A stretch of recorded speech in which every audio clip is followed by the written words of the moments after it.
you're listening to the wrong podcast. Topics today include the future, facts, and fantasies. Wrong! It's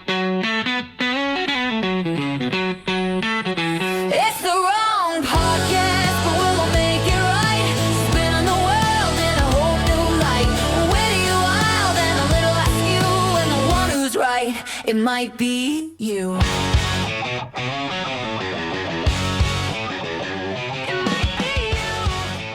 Hi, I'm Tim.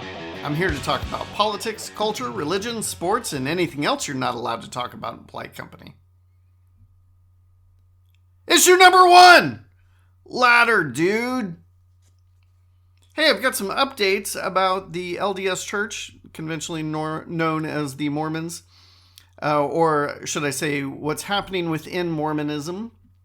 The first is that the largest branch, the branch of the church you think of as Latter-day Saint, based in Utah, they have just told all of their members that they are not just allowing them to read from other English translations aside from the King James Version. They've always allowed people to do this in private study. But now within Sunday school classes, within the church, you can use other English translations like the NIV and the ESV and the New Living Translation. And this is great. I'm very excited about this. I love this. I love the King James Version. I've mentioned this before. The King James Version is a fine translation of the Bible. I recommend it to all of my 400-year-old friends. It is perfect for them.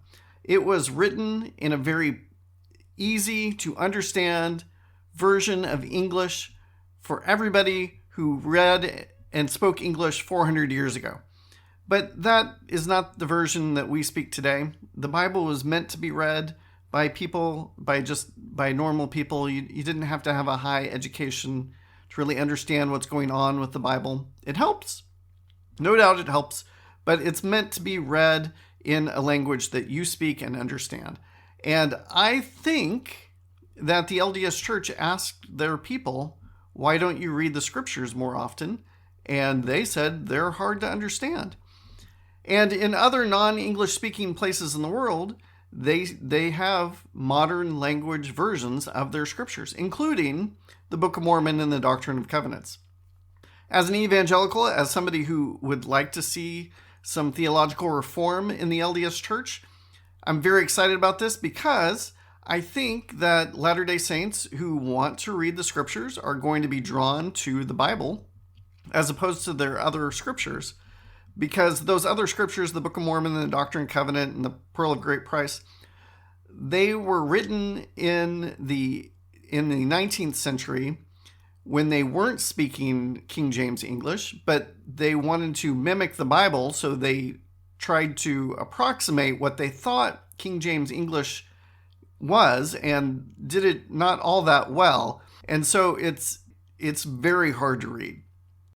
And it came to pass that after Lehi had spake unto all his household, according to the feelings of his heart, and the Spirit of the Lord which was in him, he waxed old. And it came to pass that he died, and was buried. And it came to pass that not many days after his death, Laman and Lemuel and the sons of Ishmael were angry with me, because of the admonitions of the Lord.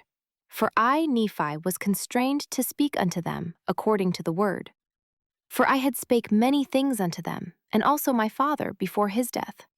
Many of which sayings are written upon mine other plates, for a more history part are written upon mine other plates. 2 Nephi 4:12-14. As I was saying, people who want to read the scriptures are going to be drawn to the modern English versions, and they're going to find themselves looking there for inspiration more often. And anything really that the LDS Church can do to encourage its members to move away from the things that Joseph Smith added to Christianity, I'm a big fan of. And I just saw one of my friends saying that he has like an inside source that the LDS Church is actually working on a modern language version of the Book of Mormon, a modern language English version of the Book of Mormon, which is very interesting. That it's difficult, I think, for them to do that, to put it out, because according to them, the Book of Mormon was translated directly by the power of God into those words. So it's a little bit presumptuous to say you can reform or modernize the words of God himself. And I could get into this controversy a lot more. There are some who say that the Book of Mormon is not exactly the words of God. And boy, howdy, is that a big brouhaha. Really, it will boggle your mind a little bit. Moving on, the place the LDS Church is growing the most is in Africa. And that is, of course, interesting because for many years, until 1978, in fact, people of black descent could not hold the priesthood in the LDS Church. They could attend, but they had no function there other than to attend. They couldn't actually even get married in the temple. They couldn't attend the temple. That changed. The history of race and the LDS Church is obviously problematic. So it's interesting that they're growing in African countries. And one of the reasons they're growing in African countries is because if you complete a mission and you do these other things, if you show yourself involved with the church, they will give you an education. They will give you a BYU education, college education, or high school education and college education. And of course, that is something people in Africa would like. They recognize the value of education, as does the LDS Church as a whole. As a culture, the LDS Church really does value education. So this makes sense. It aligns with their values. It's attracting people to the church. And some might say, hey, this isn't cool. Like, yeah, you're growing, but are you growing because people love your spiritual message, or are you growing because of this education that you're offering? And I understand that hesitation. I remember years ago hearing about a mega church. They were giving away a car for Easter, and that didn't sound great to me. The thing with the LDS Church is that in the 19th century, around the 1840s and 1850s, the place where they were converting the most people was actually the British Isles. And one way that they were convincing people to convert was telling them that they had all this free land in the United States. And you can look at the tracts, you can look at the evangelistic tracts that they were putting out, and they look more like real estate brochures than spiritual tracts. And a number of people converted. They came over. They were in large part, mostly the people who went to Utah were actually converts from the British Isles. And yeah, they were coming for land, and that's not great. But as it turns out, many of those people and their children and their descendants actually stuck around in the church. So I don't know if the people who were initially attracted to the education or the real estate were sincere converts. I think some of them were, and if they hang out, their children will adopt the religion. So just something to be aware of. It's super interesting. And then the third thing, this is the one I can't even wrap my head around this one. When I started getting into Mormonism and studying the LDS Church 20 years ago, there were people, and I can name them. I can give you specific names of people who were excommunicated. They were historians or teachers or other people studying the church.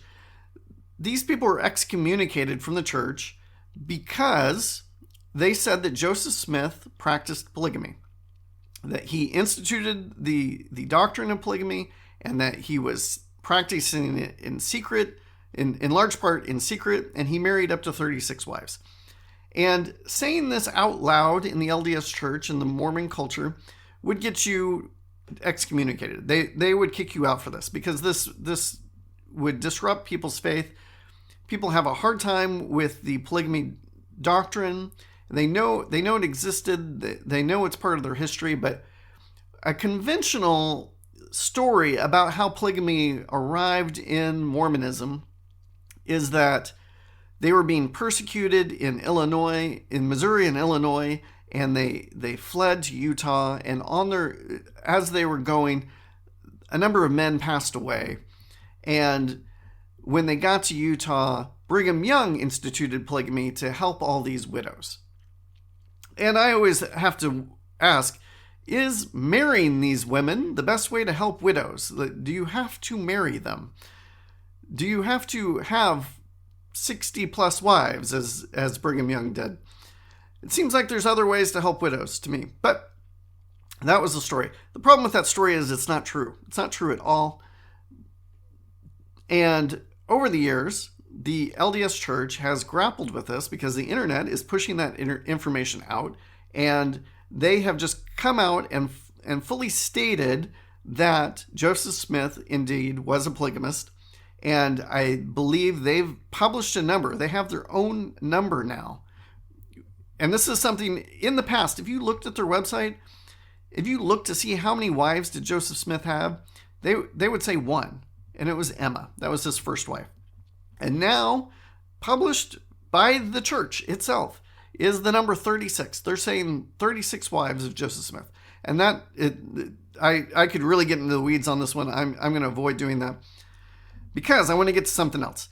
So, they've also published these things called the Gospel Topic Essays. And when the LDS Church published these Gospel Topic Essays, my whole attitude and view of the LDS Church changed. Because before they published these essays, it was very clear that they were trying to hide from their own history. And they weren't talking openly about their history. You could find this information if you were really digging. There's always people who say they knew it all along. But the bulk of the membership did not know that Joseph Smith practiced polygamy.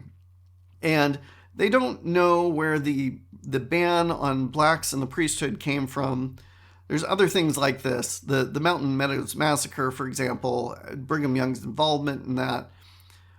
Several topics like this were largely, in large part, LDS members were in the dark about. These gospel topic essays come out, and there are issues with them. For example, Joseph Smith had a 14-year-old bride, and the essay says that this young girl was almost 15. I don't know how old somebody who is almost 15 is, but it seems they went out of their way not to say 14. But they're publishing the information. There's issues with these essays. Those issues will be resolved in time. If they've decided, hey, we're gonna go ahead and embrace the truth of history and tell it like it is, then eventually those little flecks of discrepancy will disappear over time. And the one thing I will say about these gospel topic essays is they're not obvious on their website. You can find them. Google will help you find them. You got to click through several times to get to any of them. But they're on the church website. They're official publications of the church. They are from the first presidency of the church. Recently, there have been a number of people who are being excommunicated and disciplined for saying that Joseph Smith was not a polygamist. There's one woman in particular, her name is Michelle Stone. She has a very popular YouTube channel. She's taken down all of her videos, all of her online resources about why you should not believe that Joseph Smith practiced polygamy. It's all gone. There's another woman who just this month refused to take down her video saying that Joseph Smith did not practice polygamy. And part of how she justifies this is using Joseph Smith's own words, because in public, he always consistently denied to be a polygamist. Well, she had these videos. She has this book out about why you should not believe that Joseph Smith was a polygamist. And the church has excommunicated this woman. They've kicked her out. She is not a member in good standing anymore. She cannot go to the temple. She cannot pay tithing. She is not allowed into the celestial kingdom. She cannot speak in church. If she shows up, they can ask her to leave. And that's all because she was saying the very things the church used to defend just 20 years ago, less than 20 years ago, in fact. And one interesting part about her excommunication is in the LDS scriptures, in the Doctrine and Covenants, it says if you're going to excommunicate somebody, you have a council of 6 men, or 6 men who defend the person and 6 men who accuse the person. And so she knew this excommunication trial was coming up, and she said, okay, well, I have my 6 defenders. And mind you, this is scripture. This is as good as the Bible for them that describes this process. And the stake president or the bishop who was excommunicator told her, no, we're not doing that anymore. You can request it, but it takes special permission to get that done. And so she was just kind of flabbergasted that she's being held accountable for not following the gospel topic essays, which are not scripture. They're just an article on a website. But the church itself won't hold itself to the excommunication process that is in their scriptures itself. And of course, this isn't the only thing that they're not holding themselves to. The LDS Church, their scriptures actually say that they're supposed to be practicing communism. And nobody has really made any good effort at trying to practice communism within Mormonism. So this isn't the first and only thing that's kind of being overlooked. Just an interesting side bit for you. And that is the news about Mormonism.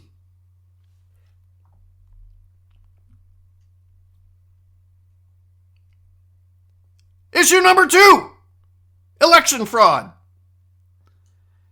Hey, I don't know if you saw this.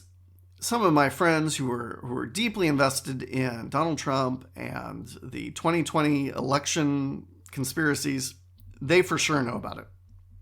Fulton County, which is the county where Atlanta is in Georgia, they came out and said that they have admitted that 315,000 votes were fraudulently counted in the 2020 election.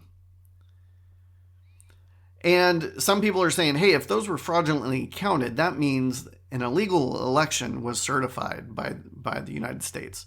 And that cannot be, that needs to be overturned.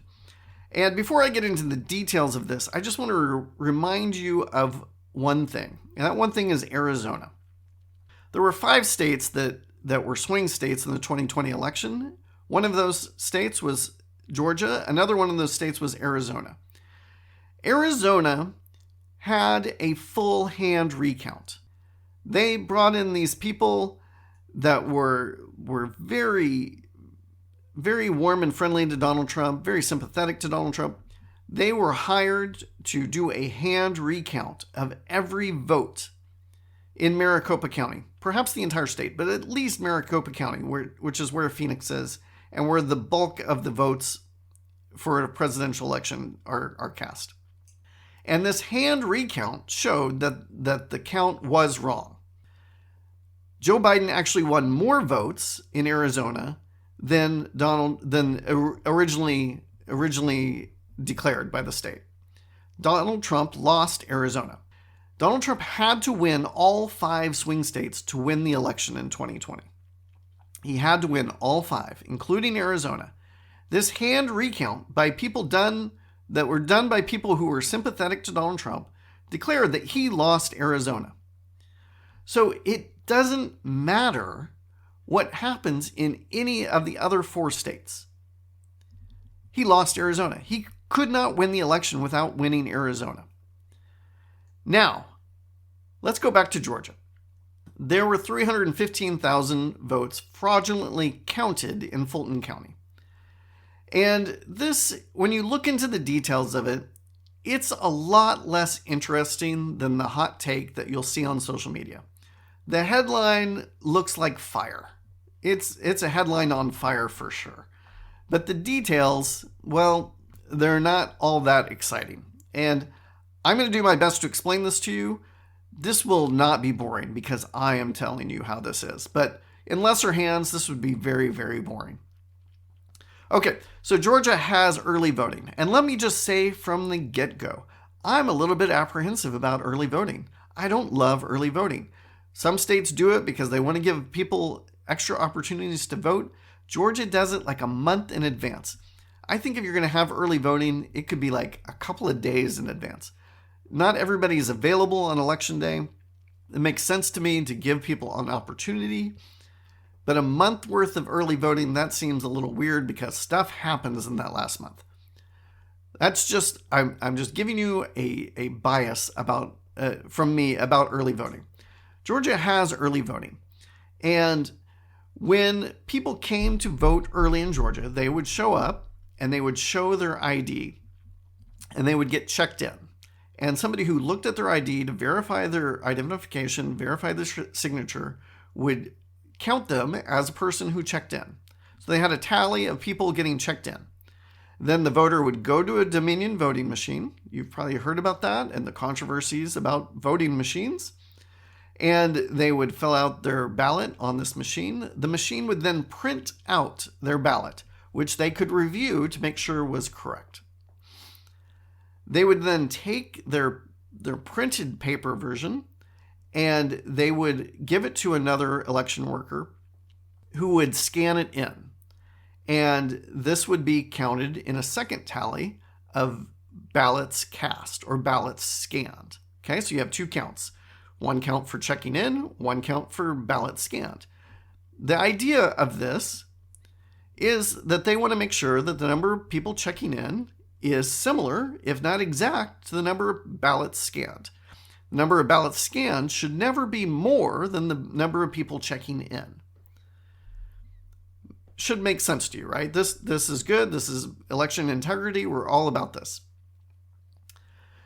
So at the start of the early voting, with these machines that they were using to count the ballots cast, there are memory cards in those machines. And they were supposed to delete everything on the memory card and make sure that the memory card and the machine that's doing the tally say 0. And at the beginning of the day, they are supposed to sign a piece of paper that shows the number 0, so that at the end of the day, there isn't 2,000 more votes cast than actually should have been because there was leftover from the previous election. Hopefully you're tracking with me so far. Even if there were 2,000 votes left over from the previous election, the check-in tally and the ballot scan tally would be different. They'd be about 2,000 votes different. These machines were set to 0. The election workers did that correctly. These machines also have a log which registers every event and sets a date and time on every event. So every ballot that's scanned into this machine has a date next to it. The election workers made a mistake. They did not sign next to the 0 at the start of the election. This didn't happen in every precinct, but it happened in some.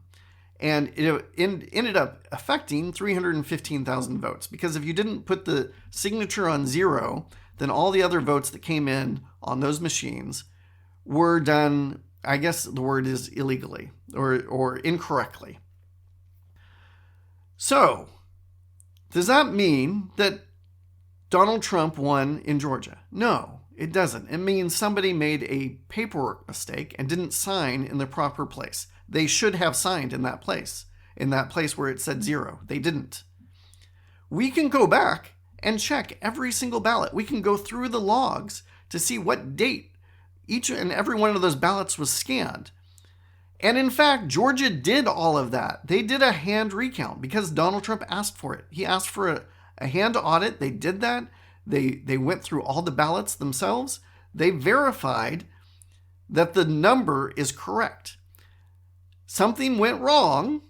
They didn't sign where they were supposed to sign. But the vote count is still good.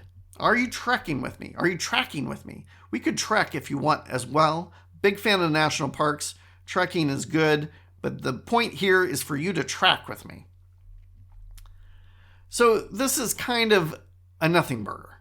People are very excited. People are very excited that that they're going to find the 12,000 votes Donald Trump needs to overturn the Georgia election and declare him the 2020 president, making this his third term.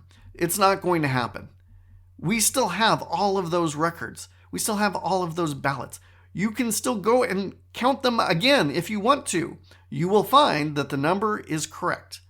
The signature is missing. Now, this is a problem, and the courts have consistently ruled that if there is a problem with something an election worker does, voters do not get punished. You do not throw out a voter's ballot because of a mistake of an election worker. So, there might be punishments for the people who didn't train properly. The county might get fined for improper procedures. The votes are not going to get thrown out as much as you might like to see them get thrown out. It's not happening.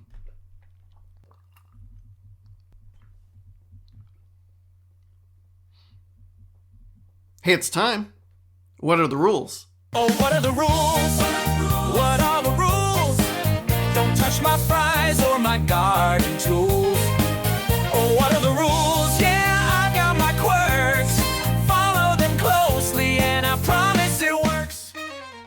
Have you ever looked at the instructions on Q-tips? And you're saying, why would I look at the instructions on Q-tips? I was taught how to use a Q-tip by my mother. This can't be complicated enough to actually have to put it down. Well, the Q-tip people have put it down, and they're telling you you've been doing it wrong your entire life. You are not supposed to put Q-tips in your ears, which is crazy. It's crazy to hear that you're not supposed to put Q-tips in your ears, because that's what we've all been taught Q-tips are for. They're for cleaning out your ears. And if you look at the instructions and you look at the back of the packaging, they're suggesting all these things you could do with Q-tips. You can remove eye makeup with them. And a number of you are like, yes, that's exactly what I do with them. You could tickle the bottom of a baby's foot with them.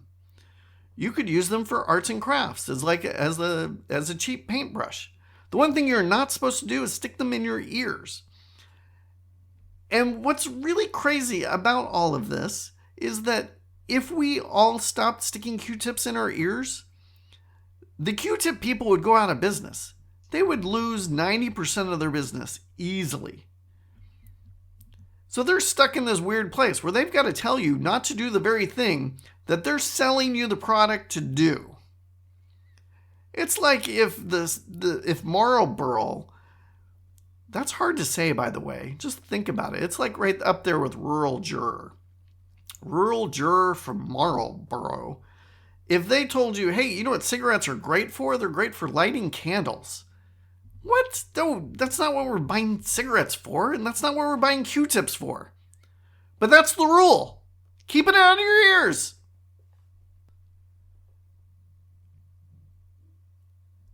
Remember, I want to know what's wrong with you. What's wrong with you? If you'd like to submit a question, topic, or tell me how I was wrong, you can email me at listen@thewrongpodcast.com or submit a comment at my website, thewrongpodcast.com.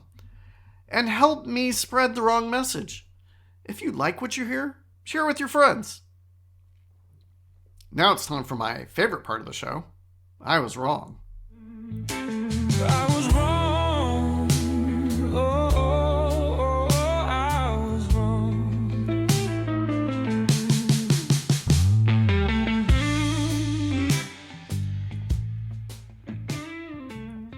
First off, cookies.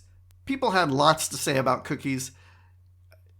If I want to hear from you people, I mention cookies. That's the rule going forward. Maybe that should be what are the rules.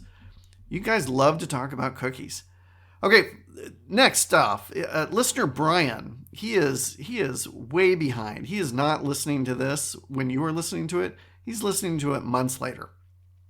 He just wrote in and said, hey, I'm caught up on the new music. And most of the new music has grown on me, but not the country theme song. Country music should not exist. And I was confused by this because I didn't think that song was country. So I reached out to a number of listeners and I said, hey, is my theme song country? And overwhelmingly and consistently, everybody said, yes, that's a country theme song. Which blew my mind because everything I did to make that song It was supposed to be a blues rock song. And apparently country music has changed over the years, because that song sounds nothing like Dolly Parton to me. But apparently to all of you, that's what counts as country now. And I did not intend to have a country theme song. So I'm just giving you a heads up right now that the theme song is changing again. Buckle in. 2026, here it comes. Regarding Quirinius, listener Danny writes in and says, Luke wasn't Jewish, and he recorded what he had heard. Who was the governor of Oklahoma when you were born? That's about the same time difference. And that is certainly one solution. Danny, by the way, is my father. I should clarify that. And the lovely Wendy, who is my wife, she also had a thought about Quirinius. This is what she said. Isn't it just as likely that Josephus was wrong? And yes, that is also a possible solution for what to do about Luke and Josephus. And those are both solutions that people might side with. They have different problems with both of them, and there's different solutions caused by both of them. One thing I failed to say about that whole thing, and you can go back to my last episode, it's the episode before this one, and I don't even remember what it's called, but I was talking about Luke 2 and the Christmas story. And one thing that has happened more than once, you would be surprised how many times this happens, where historians say, hey, this thing in the Bible is not real. We have no evidence for it. We don't know where this came from. Who is this person? And what is this place they're talking about? And not just once or twice, but many, many times, the historical record has borne fruit for what the Bible has already said. They will find something that says, this person was real. This person was here. This place was really here. And that has surprised people over and over and over again. I don't know if that's going to happen with Quirinius. We'll see. Listener Michael writes in and says this. The pastor at my parents' church was preaching on shepherds seeing angels at Christmas, and he said, I wish I could have been there to see it. My first thought was, oh, no, you wouldn't. You would have gotten dysentery. My second thought was, the wrong podcast might be affecting me too much. And I just have to say, that is my favorite comment of all time, at least in the top 3 comments of all time. I'm not keeping a list of anywhere of the best comments, but that might be the best comment of 2025. Thank you to everybody who wrote in with your comments. I do love your comments. I want more of them in 2026, but Michael wins.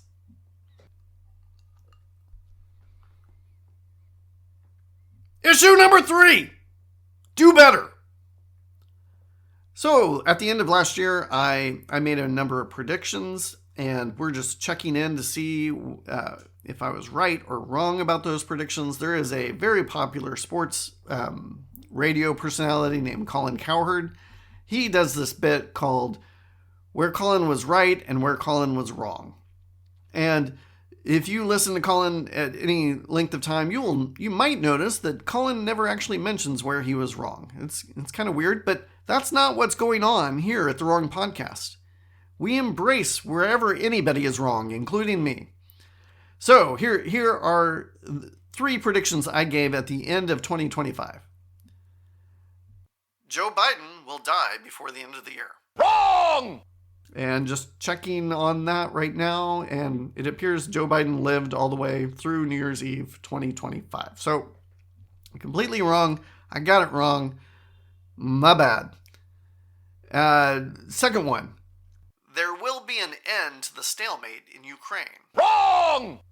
Looking at that right now, yeah, there was no end to the stalemate. There's minor movement here and there. Some very interesting things happened in Ukraine and Russia, continuing to happen, but the stalemate has not come to an end, and I'm surprised by that.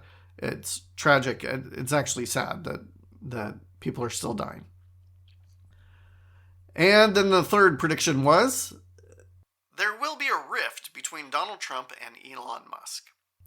And I'm going to give myself full credit for this one. I think I got this one right. I think I got it exactly right. Doge, as you remember, it was this big thing at the start of the Trump presidency. He was going to make government efficient again, and they were going to get rid of all this wasteful spending, and our budget would be set right. And it did not go well. People were very upset. It turns out it didn't save that much money. And then immediately after, Elon Musk ruined his own reputation and the reputation of every business he owns by taking a chainsaw to the government budget and kicking all kinds of people to the curb.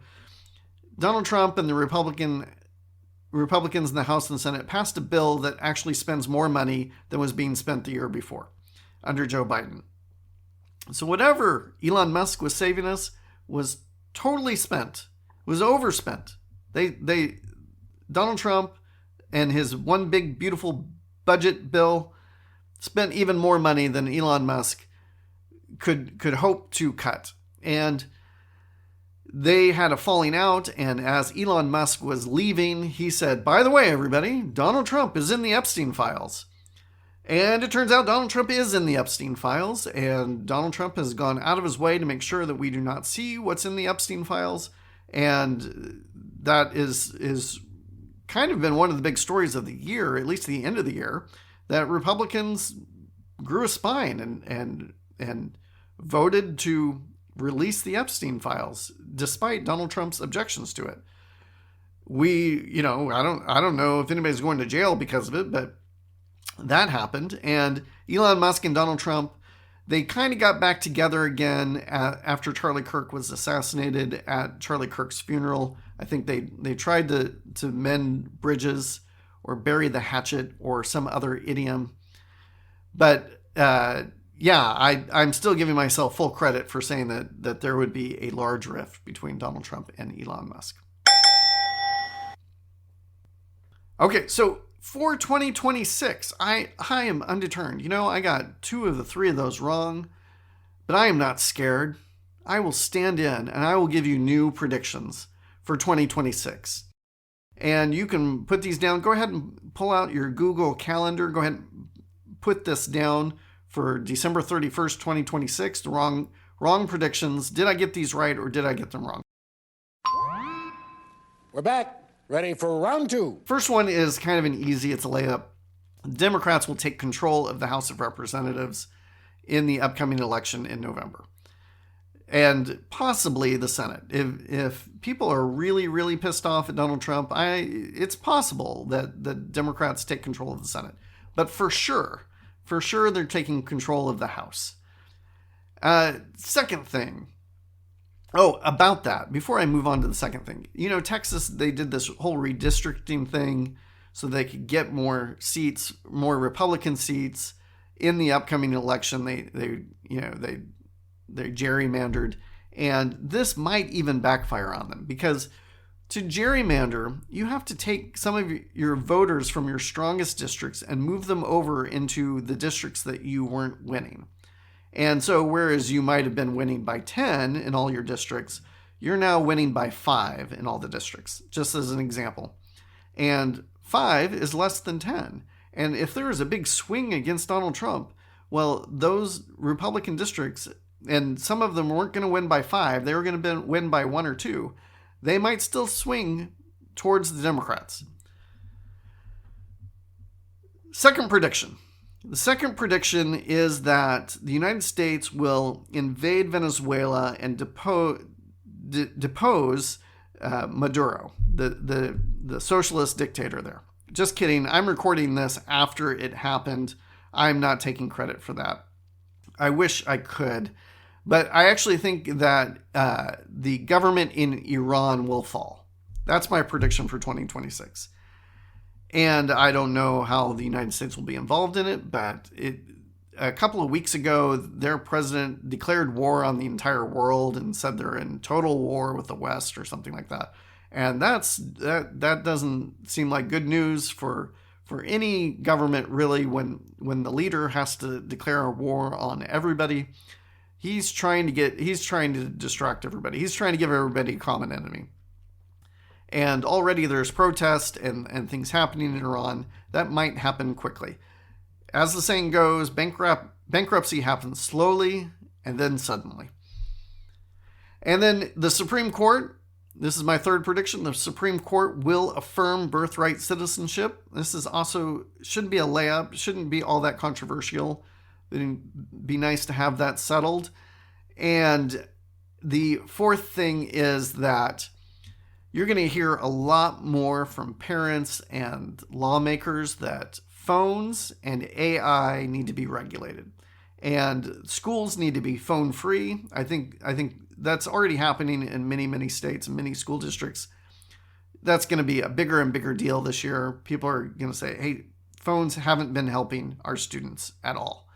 And you're going to see more and more calls for regulations about children interacting with AI chatbots. People are going to be very worried about what their children are learning or how their children are being influenced by AI. And then finally, I need to go out on the limb a little bit for one of these. My final prediction is that Benjamin Netanyahu will no longer be the leader of Israel by the end of the year. Don't know how that's going to happen, don't know what that means, but somebody else will be in charge.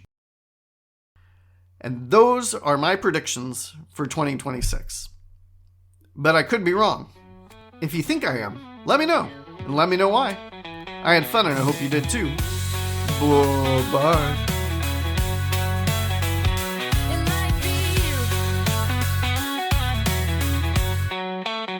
It's the wrong podcast.